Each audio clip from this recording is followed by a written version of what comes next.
바울 당시 그리고 디모데 당시 에베소 교회에는 거짓 교사들의 미혹하는 소리가 있었고 그 미혹하는 소리에 자꾸 영향을 받는 이들이 생겨났습니다. 바울은 그들을 일컬어 양심이 화인 맞은 자들이다 이렇게 정의를 내렸었죠. 양심의 화인을 맞은 자들, 거짓 교사들 또 그들의 영향을 받은 자들은 자꾸 무엇인가를 요구하면서 그것이 거룩한 삶이다 라고 하면서 신앙을 자꾸 왜곡시켜 갔는데 그 대표적인 두 가지 주장이 뭐였냐면 이러한 시대에 거룩하게 산다는 것은 오히려 혼인을 금하며 사는 것이 더 거룩한 삶이다 이렇게 주장하기도 했고 어떤 음식은 우리가 먹지 않고 살아가는 것이 거룩한 삶이 된다라고 주장하기도 했습니다. 그러나 우리가 성경을 통해서 확인하는 것은 그러한 어떤 금욕주의적인 가르침들은 신앙상 거룩을 이해하는 도구도 아니고 하나님이 우리에게 주신 선한 것들을 기쁨으로 누리게 하지 못하는 그런 왜곡된 가르침일 수밖에 없다는 것 우리는 확인했습니다. 그렇기 때문에 하나님의 백성들은 무엇을 먹든지 무엇을 마시든지 무엇을 하든지 모두 다 하나님의 주권을 인정하면서 감사함으로 받아 누린다면 그것이 결국 거룩한 삶이 되는 것입니다. 그러한 삶을 살기 위해서 우리는 분별력이 필요한데 바울은 말씀과 기도로 우리가 분별력을 가지고 살아가게 되면 우리의 삶은 거룩한 삶이 된다라고 교훈했지요.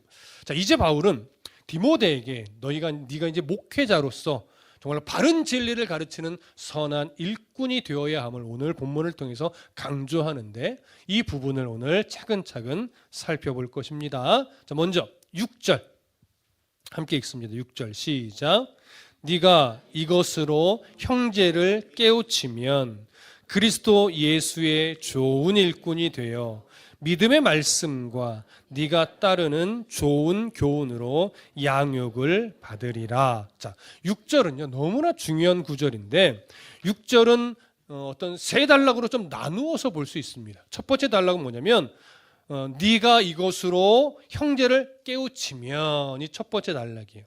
이렇게 형제를 깨우치게 된다면 이제 그것은 어떤 의미가 되냐면 두 번째 그리스도 예수의 좋은 일꾼이 되는 것이다 라고 얘기해요. 그러니까 디모데가 이것으로 형제를 깨우친다면 디모데 너는 그리스도의 좋은 일꾼이 되는 것이다 이렇게 되는 것이죠. 그 세 번째 단락은 뭐냐면 믿음의 말씀과 네가 따르는 좋은 교훈으로 양육을 받는 것이 된다 이런 의미가 돼요.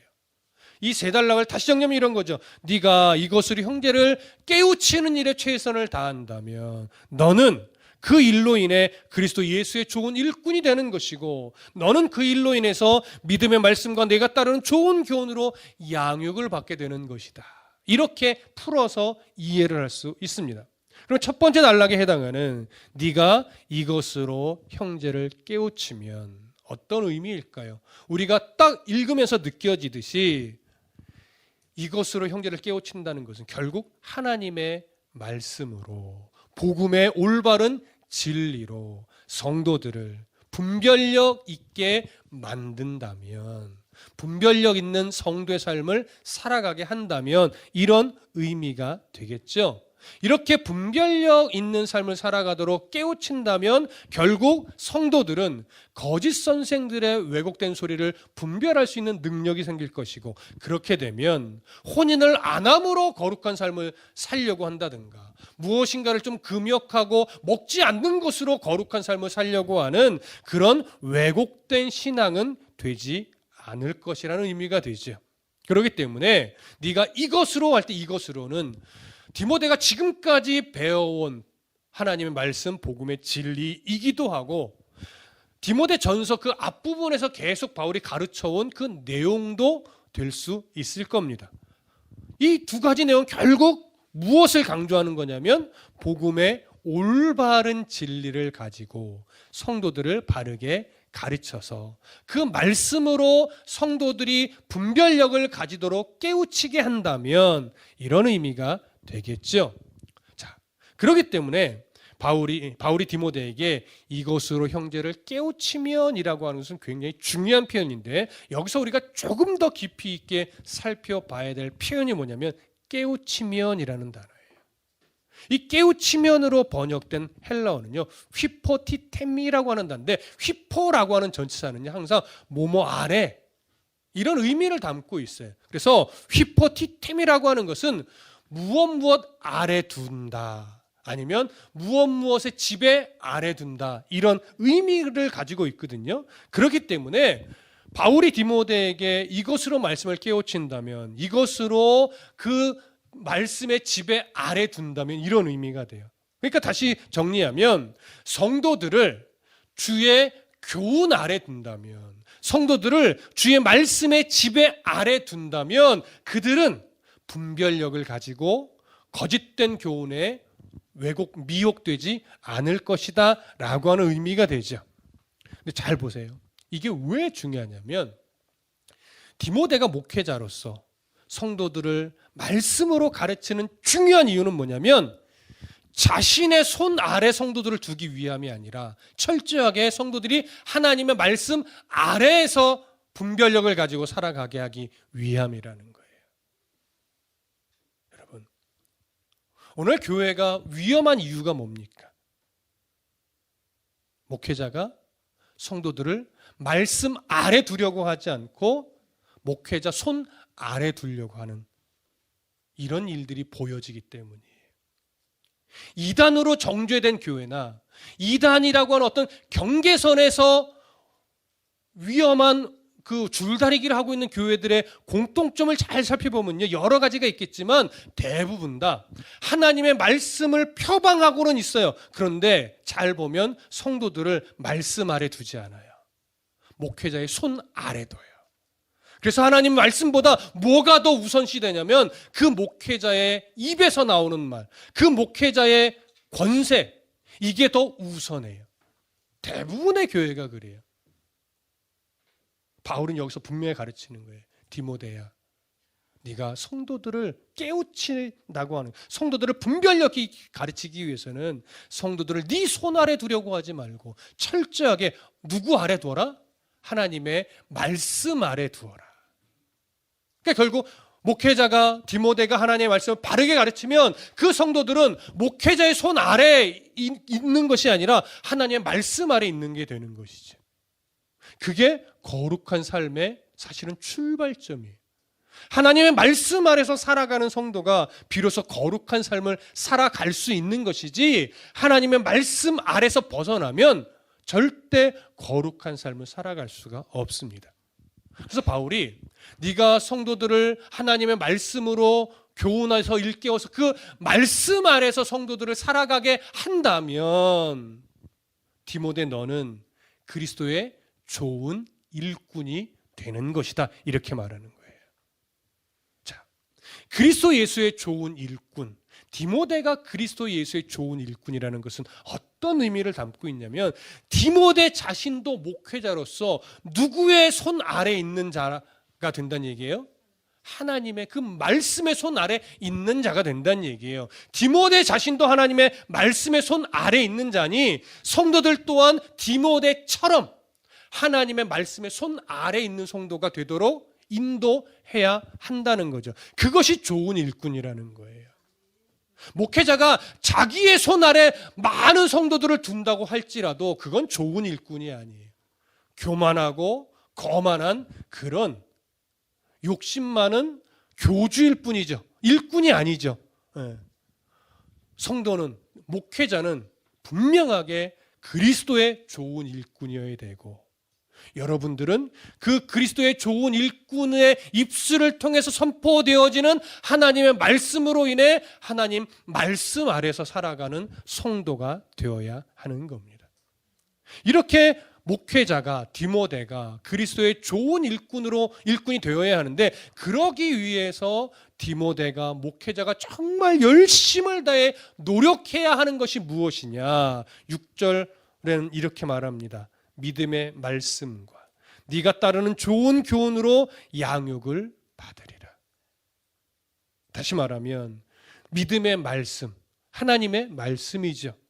네가 따르는 좋은 교훈, 이것은 뭐냐면 디모데가 어릴 때 외조모 로이스와 그의 어머니 유니게로부터 받아왔던 신앙의 좋은 교육들을 말하는 거예요. 그래서 하나님의 말씀과 부모로부터 배웠던 신앙의 좋은 교훈들을 마음에 새겨서 그 말씀대로 네가 먼저 살아간다면 넌 그리스도의 좋은 일꾼이 되는 것이고, 그리스도의 좋은 일꾼으로서 성도들을 말씀 아래 두는 목회를 한다면 그 성도들 또한 분별력을 가지고 왜곡된 소리에 끌려다니지 않는 그러한 성도가 될 수 있다라고 하는 것을 교훈하는 겁니다. 그러니까 이것은 디모데에게 무엇을 더 힘주어 강조하는 거냐면, 네가 먼저 하나님의 말씀으로 훈련이 되어서 하나님 말씀 아래 선 목회자가 되어야 한다는 거죠. 이 노력을 소홀히 한다면 너는 좋은 일꾼이 될 수 없다는 의미가 돼요. 여러분, 이것 때문에 목회자가 균형감을 잃어서는 안 되는데, 어떤 균형감이냐면요, 목회자가 하나님의 말씀을 연구할 수 있는 시간을 빼앗길 만큼 바빠서는 안 돼요. 아무리 이것저것 할 일이 많다 하더라도 목회자가 절대 빼앗겨서는 안 되는 시간이 있는데, 그게 뭐냐면 하나님의 말씀을 연구하여 바르게 가르치고자 자신을 훈련하는 시간. 여러분, 이걸 무엇에도 절대 빼앗겨서는 안 돼요.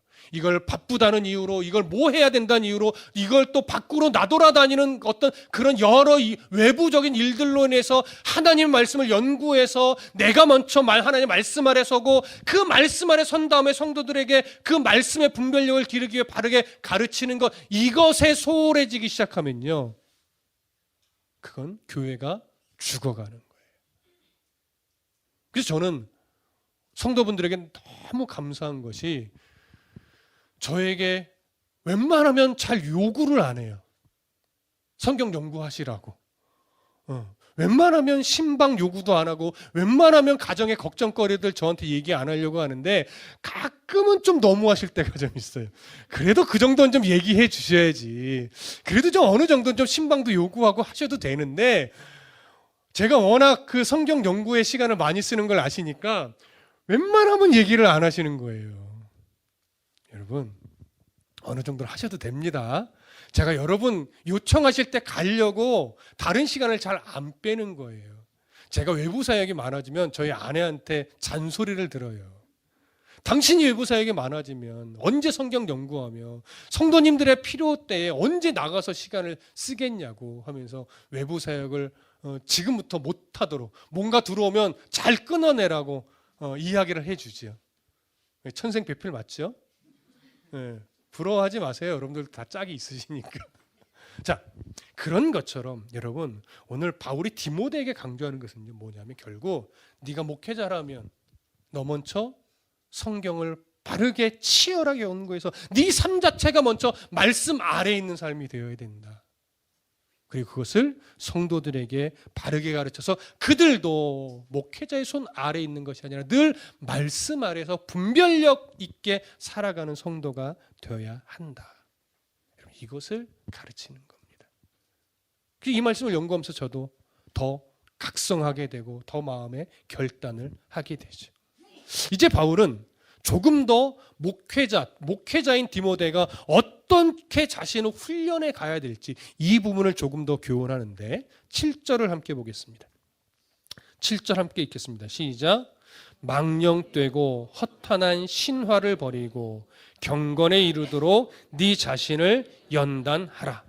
자, 여기 보니까 망령되고 허탄한 신화를 버리라고 디모데에게 이야기를 하죠. 이 디모데에게 망령되고 허탄한 신화를 버리라고 말하는 것은, 지금 디모데가 어떤 망령되고 허탄한 신화, 그러니까 저번에도 이야기를 했지만, 초반에도 이야기를 했지만, 에베소 교회 안에 침투해 들어온 영지주의적 사상이나 금욕주의적 어떤 율법주의적 이런 가르침의 영향을 받은 자들이 계속해서 어떤 미혹의 외침들을 해왔냐면, 허구적인 창조설, 그러니까 성경과는 다른 그런 창조설들, 또 어떤 이방인들의 신화와 좀 짬뽕된 이야기들, 이런 이야기들로 현혹한단 말이에요.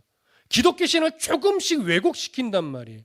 그런 어떤 왜곡된 소리들에 절대 영향을 받지 말고 처음부터 단호하게 거절하라는 건데, 이것은 지금 디모데가 거기에 영향을 받고 있기 때문에 하는 말이 아니에요. 많은 성도들이 이런 소리에 이미 영향을 받고 있고, 그 영향을 받고 있는 것을 가볍게 여기고 그것을 처음부터 네가 끊어내지 않으면 너도 언젠가 그런 소리에 마음이 끌려가는 이런 목회자가 될 수 있기 때문에 처음부터 아예 그런 소리들은 네 마음 안에 조금이라도 들어오지 못하도록, 또 교회 성도들 안에 그런 소리가 자꾸 들려지지 못하도록 처음부터 단호하게 거절하라고 하는 거죠. 끊어내라고 하는 거예요.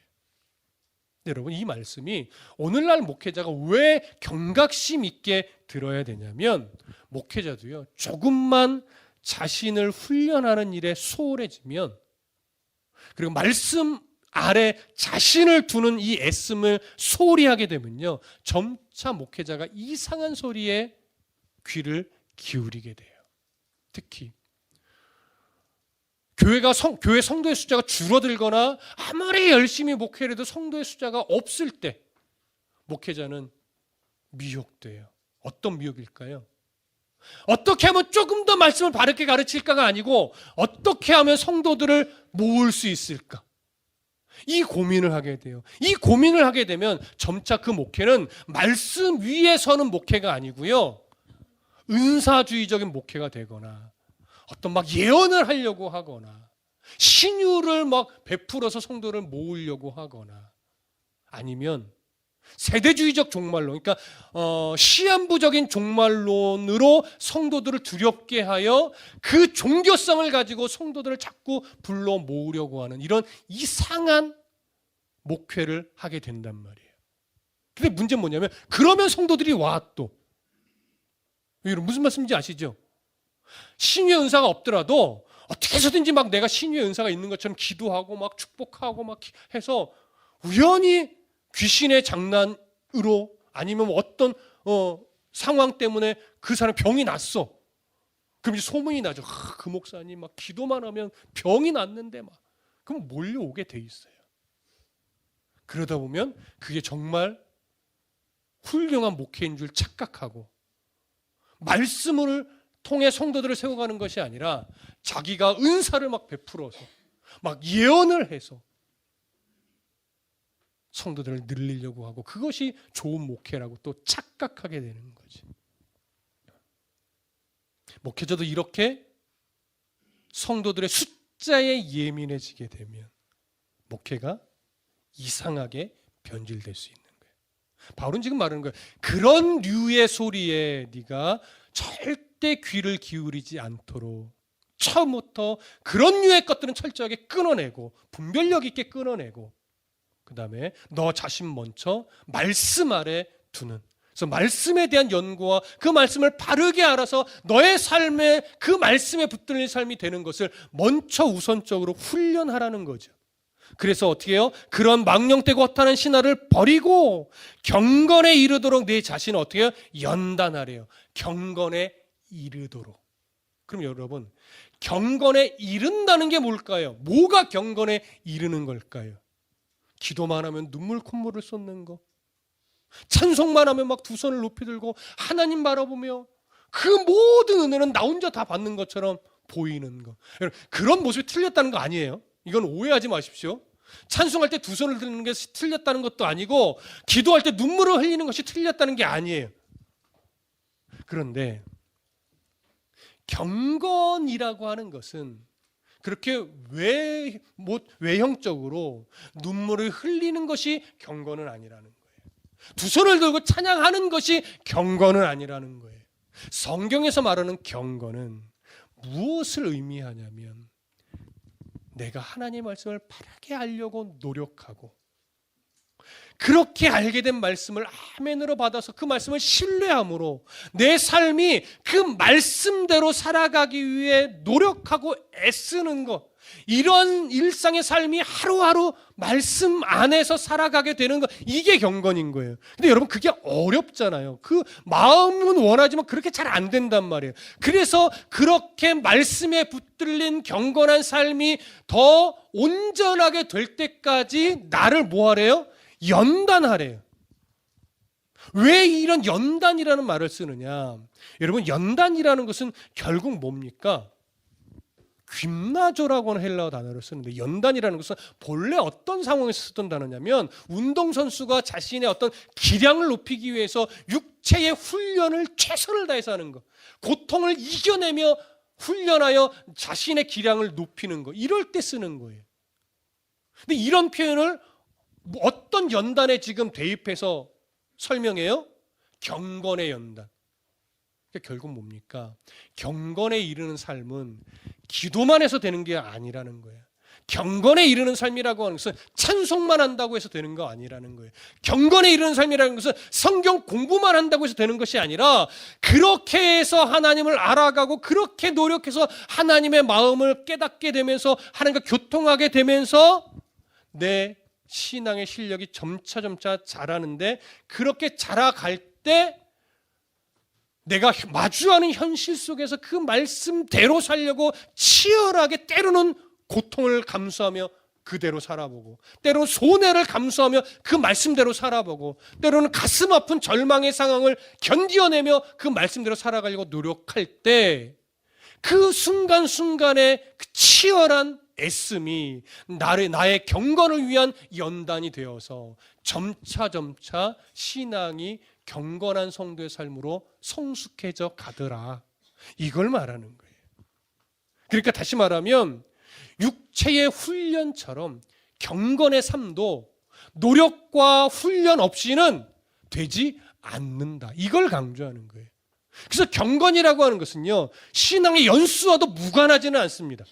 신앙의 연수가 길다고 신앙이 좋은 건 아니지만, 오랜 시간 말씀에 붙들려서 살아왔던 그 신앙의 연수가 우리의 연단받는 기간과도 사실은 같이 맞물려 있기 때문에, 오랜 시간 동안 말씀 안에서 훈련받아온 어른들의 신앙을 우리가 잘 본받아야 하는 이유는 여기에 있는 거예요. 그 오랜 시간 연단을 받으며 신앙을 지켜내신 모습이기 때문에. 여러분, 무슨 말씀인지 이해되시죠? 그렇기 때문에 우리는 경건에 이르도록 우리 자신을, 목회자 자신부터 열심히 연습해야 되는데, 여기서 우리가 한 가지 조심할 것은, 경건에 이르도록 우리가 치열하게 해야 되는 연단의 이 과정은 구원을 이루기 위한 조건으로서 연단하는 것은 아니다라고 하는 거예요. 이것은 분명하게 알아야 돼요. 우리가 왜 경건에 이르는 연습을 해야 되느냐, 연단을 해야 되느냐, 왜 훈련을 해야 되느냐? 하나님이 우리를 구원하셨기 때문에, 그리고 하나님 나라의 약속을 이미 소유한 자이기 때문에, 그 나라의 백성답게 더 거룩한 삶을 살아내는 것이 하나님 앞에서 마땅하기 때문에 우리는 경건에 이르도록 훈련하고 연단하기 위해 노력하는 것이지, 그 연단이, 그 노력이 구원을 위한 조건이라서는 아니라는 거예요. 이것은 분명하게 기준을 잘 가지셔야 됩니다. 그래서 바울은 디모데에게 네가 목회자로서 먼저 연단에 이르도록 경건의 노력, 경건을 이루기 위한 연단을 해내라 라고 요구를 합니다. 그러면서 이제 8절을 볼까요? 8절 함께 읽습니다. 시작. 육체의 연단은 약간의 유익이 있으나 경건은 범사에 유익하니 금생과 내생의 약속이 있느니라. 자, 여기 보니까 뭘 비교하냐면 육체의 연단과 경건을 비교해요. 경건의 연단이라고도 말할 수 있을 거예요. 육체의 연단과 경건의 연단을 비교하는데, 육체의 연단은 약간의 뭐가 있대요? 유익이 있대요. 근데 그것과는 차원 다르게 경건을 위한 이 연단은요, 범사에 유익한데 뿐만 아니라 금생과 내생의 약속이 있대요. 이 비교를 잘 보셔야 돼요. 육체의 연단이라고 하는 것은요, 학자들은 크게 두 가지 견해로 갈라지는데, 여기서 말하는 육체 연단은 앞에서도 연단이라고 번역된 그나조가 운동선수들의 육체 훈련을 말하는 거라고 말씀드렸잖아요. 그래서 여기서 육체 연단은 운동선수들의 훈련을 말하는 거다. 그래서 운동선수들의 훈련은 육체에는 좀 도움이 되나 경건의 연단은 우리들의 금생과 이생의 그 소망 안에서 범사에 유익하다. 이렇게 비교한다고 보는 거예요. 그런데 또 하나는 뭐냐면 여기서 말하는 육체의 연단은 운동선수들의 연단을 말하는 것이 아니고 금욕주의자들이 말하듯이 우리가 무엇인가를 절제해서 무엇인가를 금욕해서 우리의 거룩함을 이루려고 하는 그러한 어떤 금욕적 노력을 말한다. 육체적 노력을 말한다. 이렇게 보기도 해요. 그래서 그런 금욕적인 육체의 노력은 신앙상 때로는 조금의 유익은 줄 수 있으나 실제로 말씀에 붙들린 경건의 연단은 모든 범사에 유익하고 뿐만 아니라 금생과 내생의 하나님의 약속에 의한 참으로 복된 삶을 살게 하는 것이다. 이렇게 비교하는 것으로 보는 거예요. 어떤 것이 더 옳을까? 사실은 학자들의 견해는 좀 팽팽하게 갈라지지만 저는 두 번째 견해가 더 옳다라고 보는 입장에 좀 있습니다. 그래서 여기서 말하는 육체의 연단은 금욕주의적인 육체의 노력 이걸 의미한다. 그 뭐야? 왜 그러냐면 금욕주의적인 노력들 중에는 터무니없는 것도 있어요. 그렇죠? 그런데 모든 것이 다 터무니없지는 않습니다. 오늘날도 여러분 우리가 때로는 신앙의 유익을 위해서 무엇을 할 때가 있죠? 금식기도 할 때가 있어요. 때로는 정말 어떤 절망스러운 상황 앞에 놓였을 때 하나님 앞에서만 전적으로 매달리기 위해서 기도원 같은 데 올라가서 작정 금식 기도를 하기도 해요. 때로 우리가 한 달 동안 하루 한 끼 금식하며 하나님을 기억해야지. 그 금식하는 시간은 내가 말씀을 읽으면서 나를 좀 훈련해야지. 이런 노력들을 하기도 한단 말이죠. 여러분 그런 어떤 육체적인 절제의 노력이 잘못된 걸까요? 아니죠. 그게 왜 잘못돼요? 그렇게 해서 우리가 더 하나님을 알아가고 하나님의 말씀 앞에 서서 하나님 앞에 그 마음을 느끼기 위한 도구로서의 역할을 한단 말이에요. 하지만 그게 경건은 아니죠. 그래서 지금 바울이 강조하는 것은 뭐냐면 모든 절제, 금욕적 노력이 다 틀린 건 아니다. 그래서 어떤 금욕적 노력들은 분명 신앙상 도움이 되는 게 있다. 이걸 인정해 주는 거예요. 하지만 그것이 경건은 아니기 때문에 그것 했다고 해서 뭐 네가 대단한 성도이냐 그렇게 착각하지는 말아라. 진짜 우리의 생에 유익한 건 경건의 애씀이다. 경건의 노력이다. 하나님의 말씀 아래 내가 서서 그 말씀이 인도하는 대로 치열하게 하나님을 신뢰하며 살아가려고 노력하는 그 애씀, 이러한 경건의 노력은 오히려 금식보다도 신앙상 더 유익하다. 그런데 그것은 범사 유익할 뿐만 아니라 그러한 경건이 왜 중요하냐면 금생과 내생에 약속이 있는 노력이기 때문이라는 거예요. 이게 어떤 의미냐면 잘 들으세요. 그리스도인은 결국 어떤 소망으로 살아가는 겁니까? 어떤 약속을 바라보며 살아가는 거예요. 하나님의 나라에 대한 약속이죠. 하나님의 나라는 궁극적으로는 언제 우리가 누리게 되는 겁니까? 금생에서는 아니죠. 내생에서예요. 죽은 이후에 예수님 이 땅에 다시 재림하여서 우리에게 상급의 심판으로 우리를 데리고 하나님의 나라에 들어가서 그 하나님과 회복된 관계를 가지고 영원토록 살아가는 것, 이게 우리가 진짜 소망하는 거라고요. 그 소망 때문에 이 땅에서도 비록 어렵고 힘들고 고단한 인생이지만 그 소망을 붙잡고 말씀 안에 내가 지금 훈련받는 과정이라 여기고 힘겨운 상황을 마주해도 감사함으로 살아가려고 노력하는 거예요. 절망스러운 상황이 내 앞에 있음에도 불구하고 소망을 잃지 않고 견디며 살아가는 거라고요.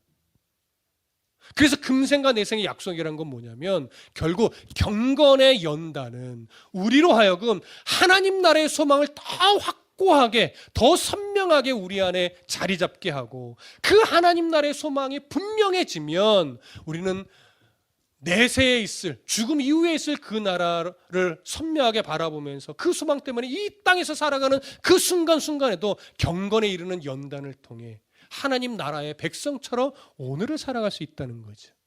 그래서 금욕적인 육체의 노력도 분명 신앙상 도움이 되는 면이 있지만 우리가 경건한 삶에 이르는 훈련은 결국 말씀에 붙들려서 하나님의 나라를 소망하며 오늘 하루를 믿음의 백성답게 살아가는 애씀, 이것이 진짜 거룩한 삶이며 이것이 정말 경건에 이르는 삶이다. 이걸 절대 놓치지 말아라. 이것이 지금 디모데의 강조점인 거예요. 여러분, 최근에 더 자주 말씀을 드리지만 그리스도인으로서 신앙생활을 한다는 것은요, 하나님의 나라에 대한 분명한 이해와 확신이 없으면 불가능합니다. 기독교는 어쩔 수 없이 종교라고 하는 범주에 들어가 있지만 성경을 바르게 알아가면 알아갈수록 기독교는 종교가 아니라는 것을 확실하게 알 수 있어요. 하나님 나라의 소망이에요. 하나님 나라의 약속을 가슴 깊이 새기고 신뢰하여 그 나라를 소망하며 오늘을 나그네처럼 기꺼이 살아가는 게 기독교 신앙인데, 그 하나님 나라의 소망이 분명하지 않으면요, 우리들의 모든 기도의 내용과 우리들의 모든 어떤 종교적 행위들은 항상 어디에 맞춰지게 되냐면 잘 되게 해주세요, 해결해 주세요, 성공하게 해주세요, 자녀들이 좋은 직장 가게 해주세요, 이런 유의 것들에 초점을 다 맞추게 돼요. 그런 기도가 틀린 것은 아니나 그런 기도가 그리스도인으로서 마땅한 기도일 수는 없습니다. 그리스도인의 기도의 방향성은 언제나 말씀에 약속된 하나님의 나라예요. 그 나라의 백성답게 비록 힘겹지만 오늘을 기꺼이 믿음 안에서 살아가기를 포기하지 않는 것, 너무나 고되고 너무나 절망스럽고 참 막막한 순간도 많이 있지만 그것에 지지 않고 오늘도 내 안에 있는 하나님 나라의 소망 때문에 그것을 연단이라 여기며 경건에 이르는 연단이라 여기며 한 걸음씩 믿음의 걸음을 내딛어서 감사함으로 살아가는 것, 이것이 경건에 이르는 연단이란 말이죠. 하나님 나라의 소망 없이 결코 신앙의 삶을 살아갈 수 없음을 명심하십시오. 금생과 내생에 약속이 있다라고 하는 것은 결국 우리가 경건한 삶을 살아간다는 것은 하나님 나라의 소망을 가지고 살아간다고 하는 것을 보여주는 거예요. 여러분, 저나 여러분들이나 하나님 나라의 소망이 선명하지 않으면 우린 죽음이 두려울 수밖에 없고, 하나님 나라의 소망이 분명하지 않으면 어떻게 해서든지 이 땅에서 잘 되기 위해서 신앙생활을 하는 그런 류의 성도들밖에 될 수 없습니다. 하나님 나라의 소망이 분명하면요, 점차 우리 안에 뭐가 사라지냐면 두려움이 사라져요. 죽음을 두려워하지 않게 되고, 질병을 두려워하지 않게 되고, 가난을 두려워하지 않게 되고, 어떤 엉클어진 관계를 두려워하지 않게 돼요. 오직 내 안에 하나님이 살아계시고 우린 그 하나님으로 인하여서 하나님 나라의 소망을 가지고 오늘을 살아내며 경건에 이르는 연단을 하는 자이기 때문에 마주하는 모든 상황들을 통해 우리는 누가 드러나기를 늘 바라냐면 하나님이 드러나고 하나님의 나라가 드러나기를 소망하는 거예요. 그러기 위해서 연단을 해내야 되죠. 말씀을 바르게 배워야죠. 말씀 안에서 하나님의 마음을 깨달아야죠. 그것이 연단을 받는 분별력이 되고 기준이 돼요. 그 연단이 결국 무엇을 통해서 발휘가 되어 신앙의 근력이 자라는 걸까요? 결국 힘겨운 상황들을 마주하면서 거기서 신앙의 실력이 발휘될 때 신앙의 근력이 자라는 거예요. 신앙은요, 결국 아무 일 없을 때 자라지 않아요. 성경을 잘 보세요. 그 신앙의 인물들의 그 신앙이 자라는 순간은 항상 힘겨운 상황을 마주하고 하나님이 보여주신 지혜를 가지고 그 마주하는 상황을 견디어냈을 때 그들의 신앙이 조금씩 자랐습니다. 오늘 우리도 마찬가지입니다. 평안한 삶이 연속이 된다고 해서 신앙이 자랄 것 같지요? 안 자라요. 힘겨움을 마주하며 말씀을 신뢰하여 이겨내는 과정들이 쌓일 때 경건에 이르는 연단이 되는 것이고 훈련이 되는 것이고 신앙이 자라는 겁니다. 여러분, 이 말씀 안에 담겨진 진실을 가슴에 잘 새겨 놓으시고 오늘도 말씀 아래서 내 삶을 내어두고 그 말씀을 통해 신앙의 분별력을 가져서 일상의 삶이 나를 연단하는 삶이라는 걸 꼭 기억하셔서 죽음도 질병도 물질도 상황도 나를 두렵게 만들었던 염려에 빠지게 만들었던 모든 상황들을 다시 한번 오늘 말씀의 근거에서 나를 연단하는 도구로서 바라보며 정말 멋지게 이겨내어서 정말 거룩한 성도의 삶을 살아내 주시는 그런 믿음의 백성들 모두 되시기를 간절히 소망하고 축복합니다. 기도하겠습니다.